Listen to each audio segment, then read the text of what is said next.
Okay.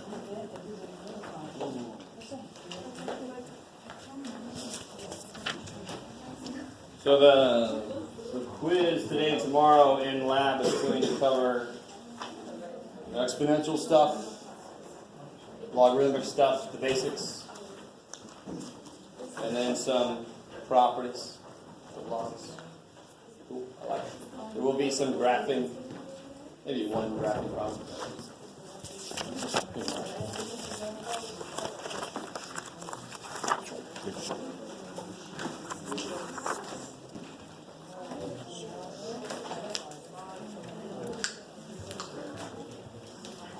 All right. Were there any questions on the problems that were on here that we did yesterday? Any questions about any of those works?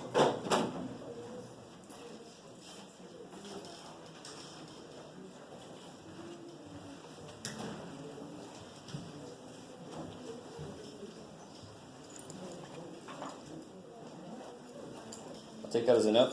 All right. Where did I put that? Shoot.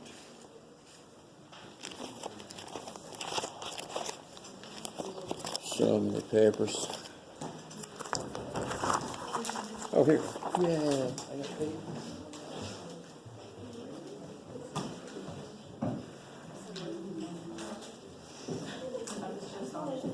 All right. So before we get into the last, there's only one more section. So tomorrow I'm going to have the practice test. Next Monday is going to be a review. Next Tuesday is the test. Yeah, baby. And then, let me think. So today what I want to do is I want to cover translation stuff a little bit more. How you graph functions by graphing the base function and moving it around. That's how we developed the whole, what I call the standard form for a quadratic, where you can see the vertex for a parabola. Right? It was all about where does the vertex end up after you move that sucker around. And those movements are always the same no matter what function it is. So I want to do a few different functions and show you how they kind of move around. Right? What I want you to do first, though, if you can, get a blank piece of paper. Let me give you an example of what I'm about to ask you.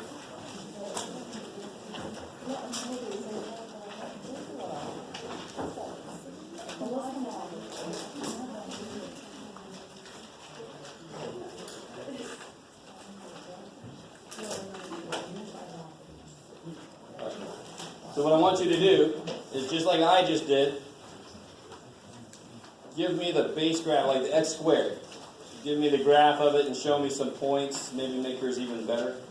I don't know. But just show me like some of the main points. So this would be the vertex and then the 1, 1 for a parabola. I'm showing you how it opens. It opens up. So for this, a base graph of a parabola. If I put a negative in front, it turns it over. If I put stuff inside of here, it's going to move it left and right. If I put stuff outside of here, it's going to move it up and down. But you got to know the base graph first, or else you can't do shit. If you don't have something to move, how can you move it? So you guys do it for these. I want you to graph this right here. Doesn't have to be anything beautiful. Just got to show me the shape and some points. Let's see if you guys remember how this looks. All right. So graph those two.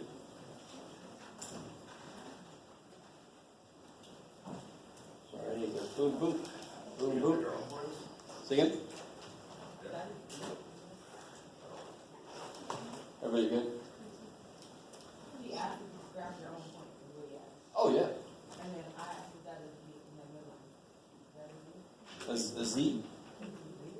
Right here? Oh, she was right. Equals, yeah. Yeah. I like it. That would be really freaky.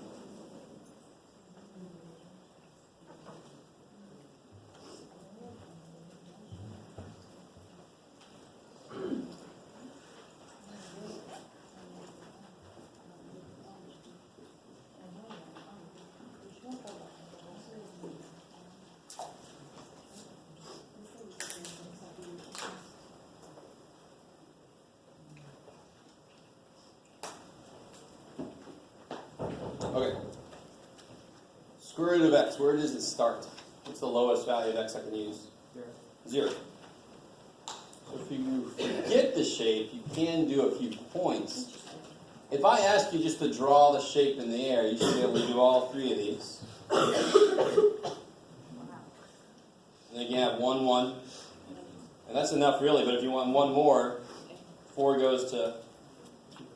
You get like this half of a parabola that we talked about before. Parabola kind of fell over and the bottom half fell out. Like it? A rough night or a good night. And what about absolute value of x? What shape, what letter does it look like?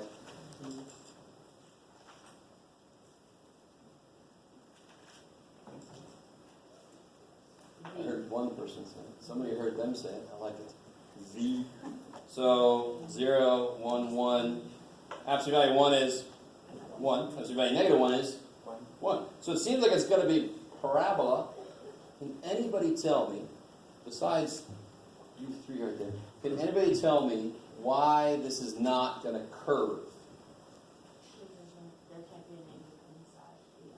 No? Like, why is it not going to look like this? Why is it not going to curve? It's going to be straight lines.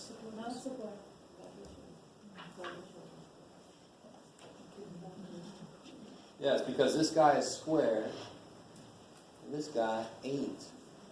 What power is there on the x here? First power. So anytime you have something with a first power, it's going to be linear. Y equals mx plus b. It's linear. Why does it turn? Because absolute value doesn't let it go negative, so it goes, oh shit, and turns. Anything that has a power other than 1 is going to be curved. Because it's not going to have a constant slope. It's not going to be mx plus b. It's going to be mx to a power plus, oh shit, so it's not going to have a real slope. It's going to curve. It's going to change how it does things. It's not going to be constant slope. So this guy's got to have a straight line through those. Because 2 squared is 4. But what's the absolute value of 2? What's the absolute value of 2? 2. I love it. Please don't make me that worried about you. All right.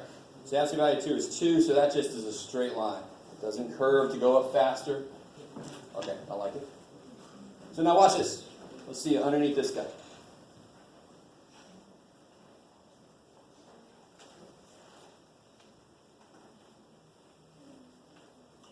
So if I had to graph this thing, I would graph, using dotted line, I would graph x squared first.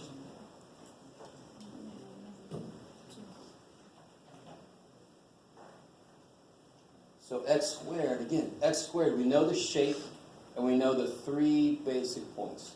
Negative 1 goes to 1, 0 goes to 0, 1 goes to 1. That's my base graph. Yeah. Or a little side over there. That's the base graph.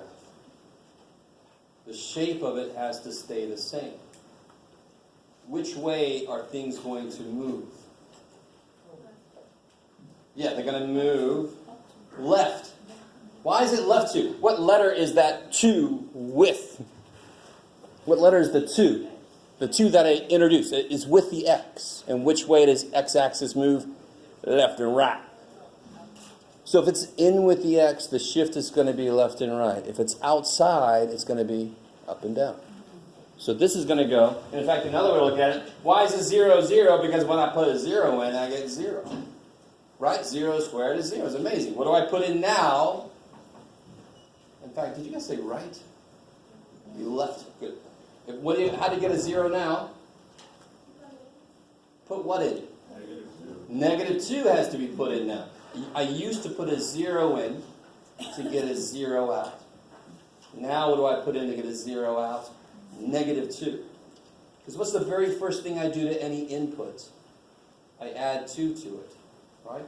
So every input I put in can be 2 less than what they used to be, because the first thing I do to it is add 2. That's why it's always kind of does the opposite of what this looks like. So this should go back 2. So this point will go 1, 2 over. This point will go 1, 2 over. This point will go 1, 2 over. And now here's my graph. Yeah.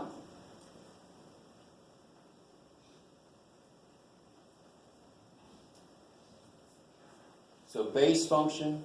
Then I put a plus 2 in with the x, which means it's going to move left and right. That's what the x-axis does. It's going to move back because now everything can be 2 less than they used to. So of course, if I put something like this, so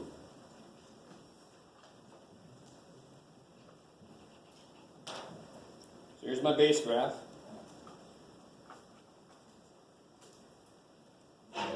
Bless you. Base graph 0, 0, 1, 1, negative 1, 1. There's my little base graph. Woo-ha! My little base graph. So that's the base graph. I can just cover the negative 3. I can see the base graph. So all the outputs are going to go where now? Yeah, I take any output I used to get is now going to be 3 less than it was. So the whole graph is just, every point's going to shift 1, 2, 3. There's a new point. 1, 2, 3. There's a new point. 1, 2, 3. There's a new point. How do I check that? You guys see what I just did? I took every point and moved it down 3. Why? Because this new function takes all the old outputs and make them 3 less than they used to be. So it takes that parabola and moves it down 3. Now some of you guys, let me push this a little bit. Let me see if maybe some of you guys can get what I'm about to say. Stop dancing around, Jeff. Remember what I said up here? If it's with the x, it's going to move left or right. It's going to do the opposite of what it looks like, right? Now watch this. Some of you guys are going to get this. Stop saying that, Jeff. There's a chance you can get it. All right. F of x was y, right? Can't I add the 3 over? That plus 3, that thing that's new compared to the base graph, what letter is it with? The y. So it's going to move it down 3. All the outputs can now be 3 less than they used to be because I'm adding 3 to them. See, it's the same idea. Same exact idea. Love it. So when it's with the letter, it's going to be the opposite of what it looks like. Because that's the reaction the variable has to it. I'm adding 2 to it. Oh, I could be 2 less than I was before. Yay. Visually, moves back to... Well, that's the wrong way for you guys. Now I'm thinking about me. All right. And this guy, I can cover the minus 3. I can see the old parabola, and it's just going to take that parabola and move down 3. So now here's the new graph. Yeah. How can I check that? How can I check that to make sure it's right if I'm not allowed to use my graphing calculator? Just to preempt anybody. Who's graphing in the calculator? What point is this? 1, negative 2, which means if I plug a 1 in, I better get a negative 2 out. 1 squared minus 3 is negative 2. Yeah, I can check my work. When I move the points, I can make sure that the point I get works in the damn equation. That's beautiful. You can always check to make sure it works. Okay, now you guys try with this thing. Same exact idea, but the shape is different now. What will this look like?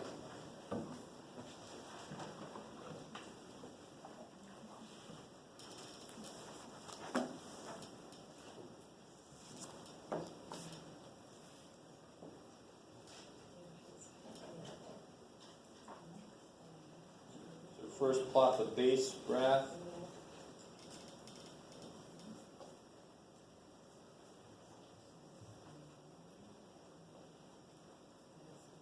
This will be on the quiz tomorrow? Yes. It could be. Well, no. Let me think of it. This is related to that. So this is related to the problem we had on the handout where it was like 3 to the x minus 1 plus 2. I can't remember what it was exactly. And I wanted you guys to do it translations. But yes, there will be a problem on the quiz using these translations, for sure. So the base graph, of course, is this guy. 0, 0, 1, 1, 4, 2. There's my kind of anchor points, I call them. And the reason I don't fish, I don't go out in the water much deep, because I get seasick really easy. But if you drop anchor, there I am. I'm going to pick up anchor and move somewhere else and then drop it again. I don't know if you guys like that, but So I call these anchor points because I can pick them up and move them and drop them back. So this is my base graph. How's this graph going to move? It's going to move to the left. I love it. It's going to be the opposite of what this looks like. Because how do I get 0 now? I put -3 in it. So everything can go back 3. Take this point, 1, 2, 3. Take this point, 1, 2, 3. There's my new graph. Become a point right there. Rah, big points. What point is that trying to be? That's the point 1, 2. Right? On my new graph. When I plug a 1 in, do I get a 2? Yeah. I get square root of 4. I get 2. Yay. I love it.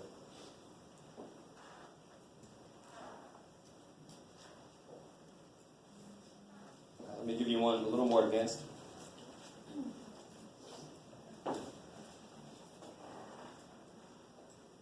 Yeah, I like that.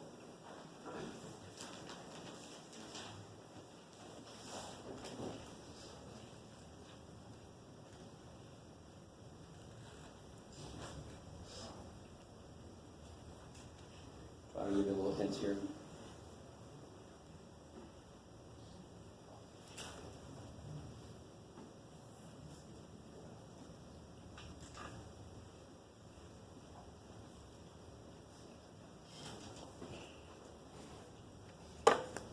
This one, this one. This one.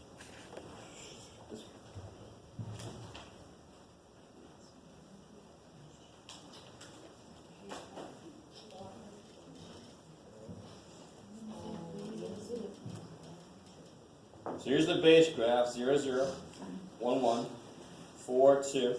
There's the base graph.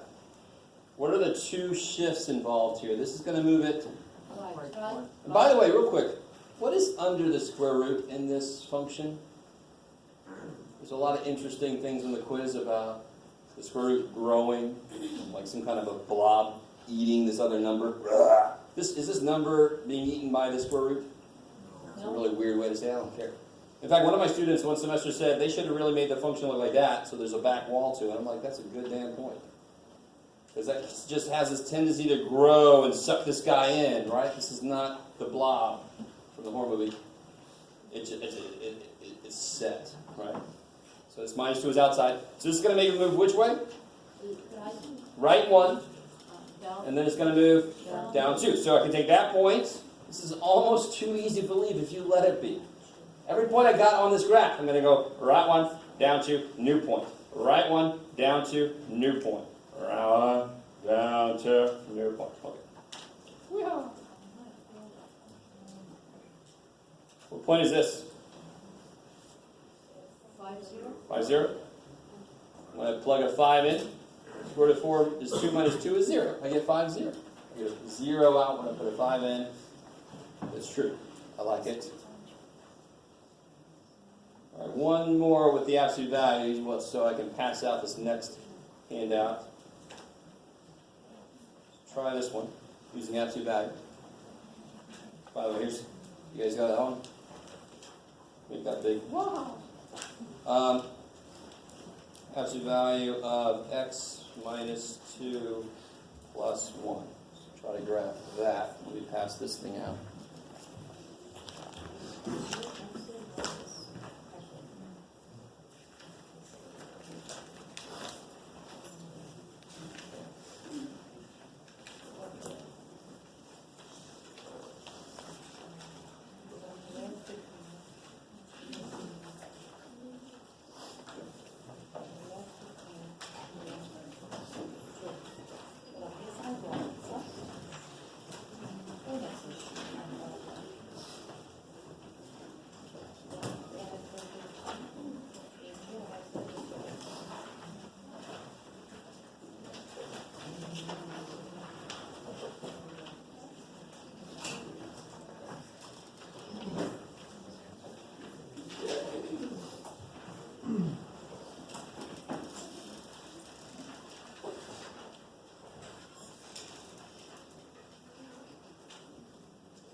going to block my video window for when somebody else is playing.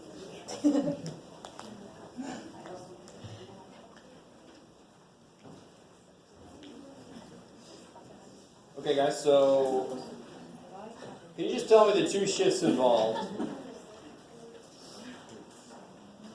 What are the two shifts? Right 2, up 1. I love it. So if I graph, so if I know the shifts ahead of time, I kind of know how to put my graph so I got enough room. So let's see. Holy crap, what a great scale. So my base function is 0, -1, 1, like that. Little weird D. And then I'm going to move it just like you guys told me. So I'm going to take this point, 1, 2, and then up 1. This one, right 2, up 1, and then this one, right 2, up 1. So it preserves that little shape. See that? So there's my new. Yeah, and again, this point 3. What is that point trying to be? 3, 2. You get a 3. When you plug a 3 in, you get a 2 out. Blah, blah, blah. Same stuff. Maybe. So no matter what the function is, if I had some function f of x, what would happen to it if I had this stuff? It would move right 7, up 11. If I had this left 2, down 14. No matter what, that's going to happen. Even if it's not a function, to be honest. Because a circle is not a function. Why is a circle not a function? Doesn't pass the vertical. It doesn't have an inverse, blah, blah, blah. But if I took its equation and I put a -3 with the x and a +2 with the y, I would know it would go right 3 and then whatever I said. Same idea. It's almost too nice to believe. Okay, that's enough of that. You guys all got that stuff?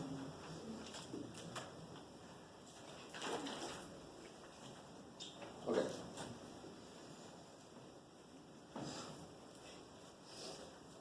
So the last section of this chapter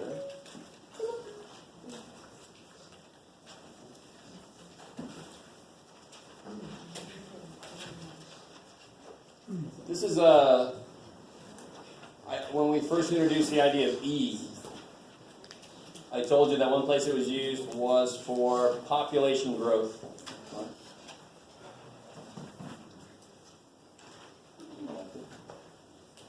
You guys see that? This is very interesting. This is the only base. So what do you think this means? This read through this example before I even talk about this. Read through this problem here. If you don't have this, come get it. I just gave it out, I think so.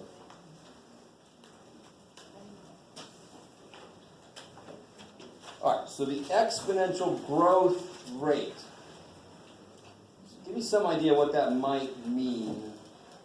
So let's say it's almost 4%, right, per year. So what is that? But just a general idea.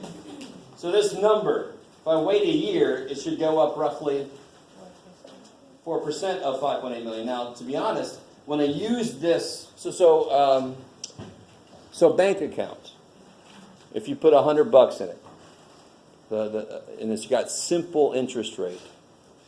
And some of you guys are like, bank account? That'd be great. I understand. If you put $100 in it and there's like a 5% interest rate, right? So at the end of a year, they kind of accumulate, they kind of look to see how much money you got, and they give you 5%, they put it in. This is continuously growing. So it's sort of related to, doesn't really work this way because thankfully students online are not the same thing as bacteria. But if I had a Petri dish of bacteria, every time they make more bacteria, there's more bacteria to make more bacteria. So it's continuously growing. It doesn't just have the same number of bacteria and then a year later it just goes poof. No. It's like more. So that's a little reason why we have to use this exponential function as it built in. If you get far enough to get into calculus, you can actually analyze why the exponential function does what it does related to this idea of making more, and then those more make more, and then those more make more, and holy shit, right? It's like triples on Star Trek. All right. So coming back up here, I'll write this a little bit bigger for myself. If this k was negative, it would be like exponential decay. It would be sort of radioactivity decaying, decreasing over time. If the k is positive, then it's growth. It's kind of nice. So the function itself tells you the population at any time. So if I put t equal to 2, it would tell me 2 years later, what's the population now? So that's the purpose of the entire function, is to tell me the population at some time. So the input obviously is time. Doesn't always have to be years. P naught, sounds like some kind of warning sign somewhere, but P naught is the initial population. So whenever you see that little 0 on something, very often it means the initial, like 0 years have passed. Okay, so whatever the initial population is, you would put that right there. And then finally, k is the exponential growth rate. Hello?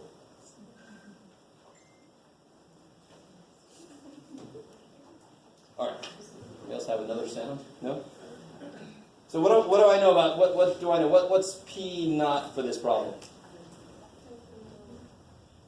Yeah, 5.8. And you don't have to put all the zeros for the million. We just know everything's in millions. Do you guys see what I'm saying? That's why you always see that kind of like in millions, so you don't have to put all the freaking zeros in the equation. You just know if you get 7, it means 7 million. What's k? K?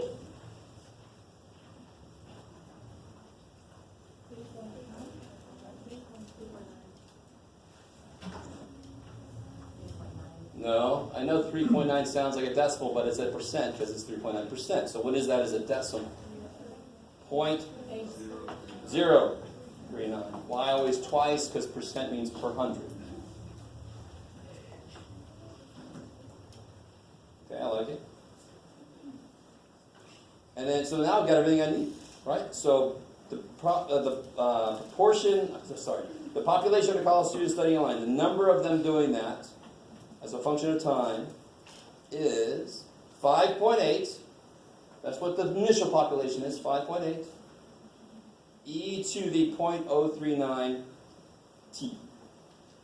So if I put t equal to 1 in there, it'll tell me 1 year later. So what year would that be for this problem if I put 1 in there? What year would that be? 2015. I like it. So for this one, what number do they want me to put in place of t? That's crazy. 5 years later. Right, 1 year later from this year. But this function is built off of 2014, right? So let's see what we can do here. So I want 2019, which means t equals 5.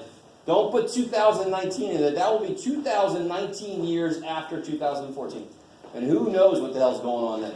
You get a little implant when you're born. It puts the whole computer in your head. Extra memory space. You can download math. Boom, I know calculus. But too bad for us. We're stuck back here. And you guys got to actually do it. That's crazy. All right. So what's P of 5? 5 years after that. P of 5 would be 5.8. I'm just going to put a 5 in. This is the same as any function. 5.8 times e to the 0.039 times 5. Being the evil math teacher I am, I didn't bring any calculator. So if you didn't bring one, it's too bad.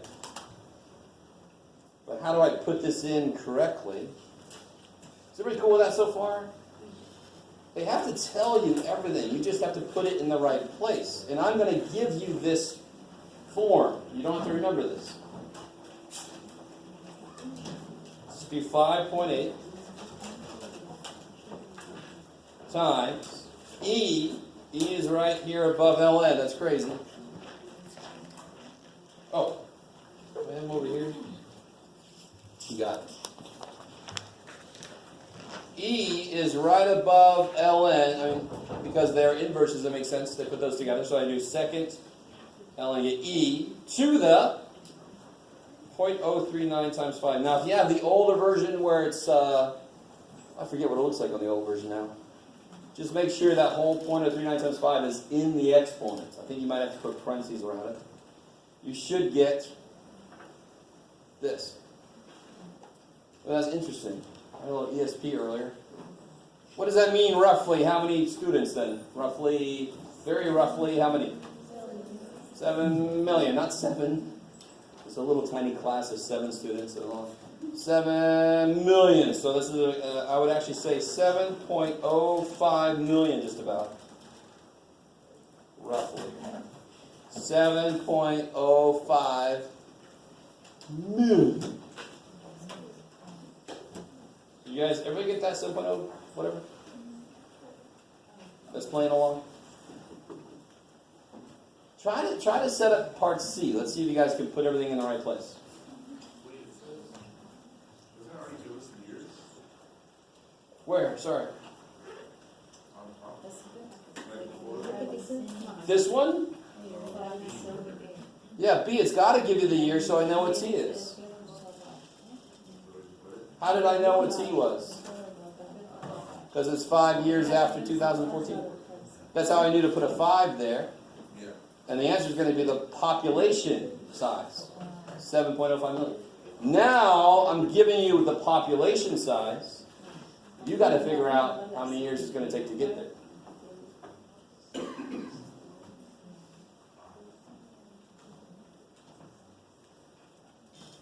Oh, that's 7.5. Say again, say. 7.05 million students.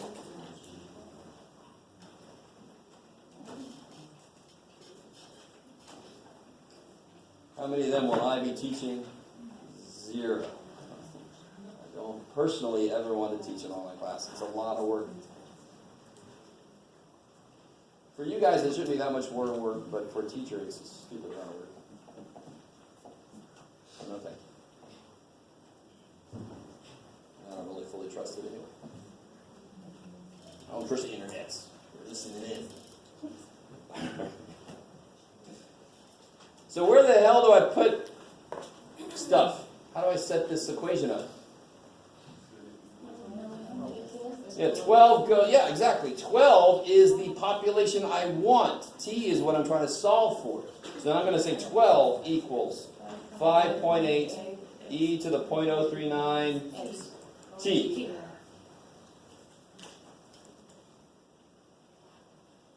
Ooh, I like this one. Solve that. Some of you guys are like, no, I won't. Do something about it. Okay. This is low stakes. You won't lose any points doing this, so why the hell wouldn't you try?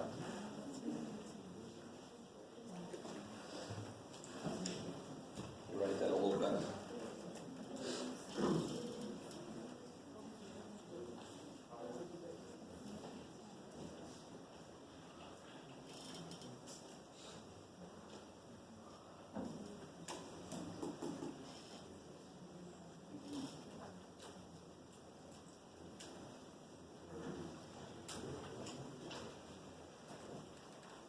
Ooh, interesting.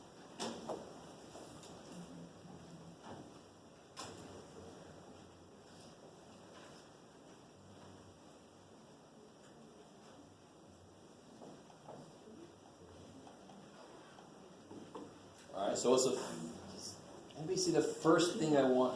What do I want to do eventually? Because where's my variable? Stuck up here. It's stuck up there. So eventually I want to take some kind of a... I like the idea, but there's no such thing. What's the only function that can take the power down? A log, some kind of log. Now which log do I want to use? In this case, I want to use natural log because it's freaking base e. What's the inverse of base e? ln. Makes sense. I like it. So, but I can't do that yet. You guys see why I can't take ln yet? What's in my way? Stupid 5.8. Because I want the ln to attack this, and this is in my way. So you divide it, of course. It is currently multiplying by that stuff. So 12 divided by 5.8 is something gross. I'm just going to leave it like this. What am I going to do to both sides now? Related, bless you. What do I do to both sides? Now? Now you got that 5.8 out of the way? ln. Take an ln. What does ln do to e? Cancel it out. Beautiful. So I get ln, in fact, I'm just going to keep going. So I get ln of 12 divided by 5.8 equals 0.039t, because these kill each other. Stop there for a second.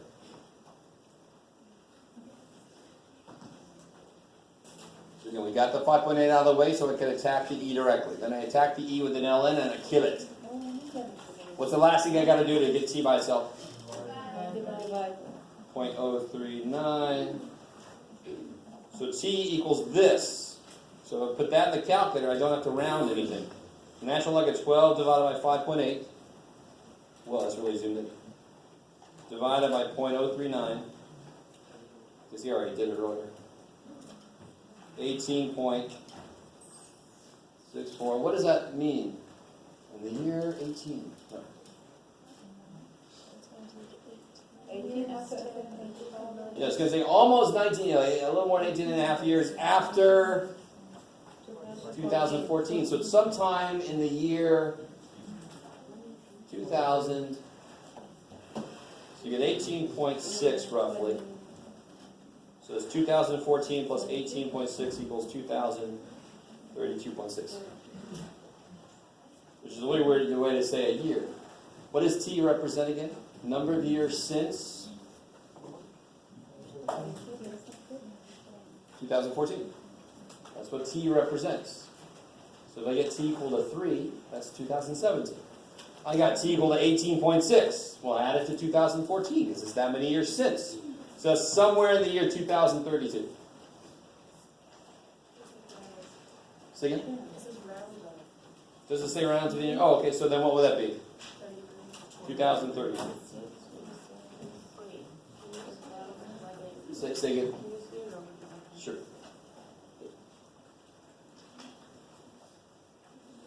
So if you have a calculator with you, make sure that you can plug this in and get it to be this, roughly.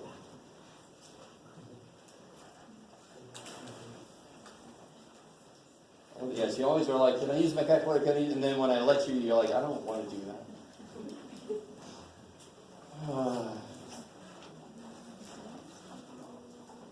Now, very quickly, why is this not quite right? What is this based on? This is almost definitely not right.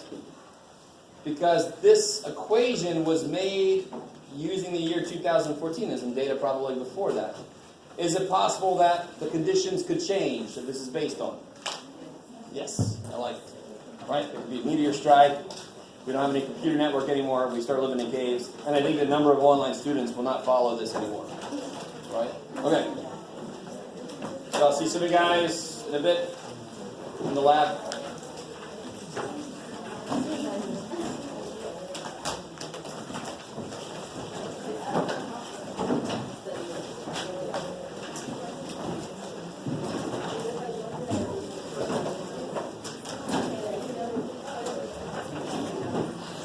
Question. What is this answer, correct answer? It's not because it's one-to-one function? Well, it's sort of like saying, I can't think of a good example right now, but so it's going to have an inverse because it's a one-to-one function. Yeah. How do you know it's a one-to-one function? Because it's horizontal. Ah, good. Yeah. See that. That's the real reason, right? No, I know, but I don't know what you mean exactly about for this equation. So I say it's because it's one-to-one function. So again, it's related to show work.